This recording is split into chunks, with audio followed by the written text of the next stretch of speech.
Ekor Kapatisi TV.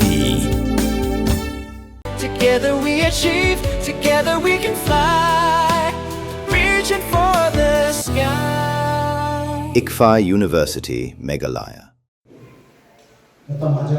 Nongtrei master role ki Treikam bapher hakatanat PHE jong sarkar jela kila Byrngem ban Sangeh Treikam no ladakan ni katanat kam Siew dap iga Bainong jongki kabala sakut menta asau benai kenti kila shim ya kani karai haka jingerang jongki kabala long haka arpu atrik naitung aja pun riu hayung wali kadar basnong chiliang rat kila aipo katanat PHE bakan Siew dap hapo kalai hui trek mentau benai lem ngumta kin sedang gajing Sangeh Treikam nadu kalai trek ubenai banwan ka Assistant General Secretary jeng kenhun kin Nongtrei master role kakang Wanda Karusulai kalong baka jingbam Siew Bainong jeng ka PHE ka khata shisai ka yeng kasem jongki barok kawai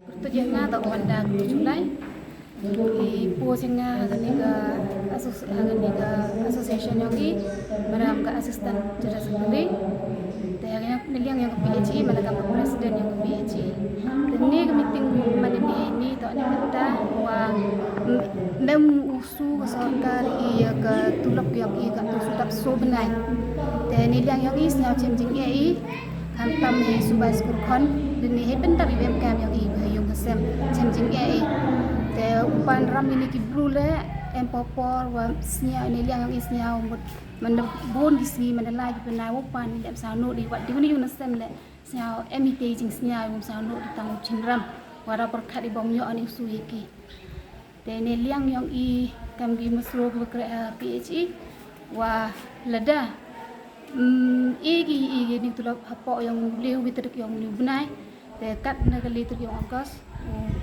dam na i blai kre yo liki ciwi ne ba yo i paisa i pendap pendiang yo semi ni bai skura ni kham yang i niliang yang i ma KL periat nemanu nang yelam sket wa man untuk mesrul utak mesim ko yarap i rit kiria wa ya luti wa pinyu i te luti rangkat wa kelami te jing ki hok yang i rangkat di jing tho. Mornings are always busy. Everything feels fast. I hear mom shouting and I'm trying not to be late. Outside, Shillong is already awake. Cars move slowly, horns are loud. It feels like everyone is in a hurry. Then the STEMS bus comes in, bright and yellow, always on time.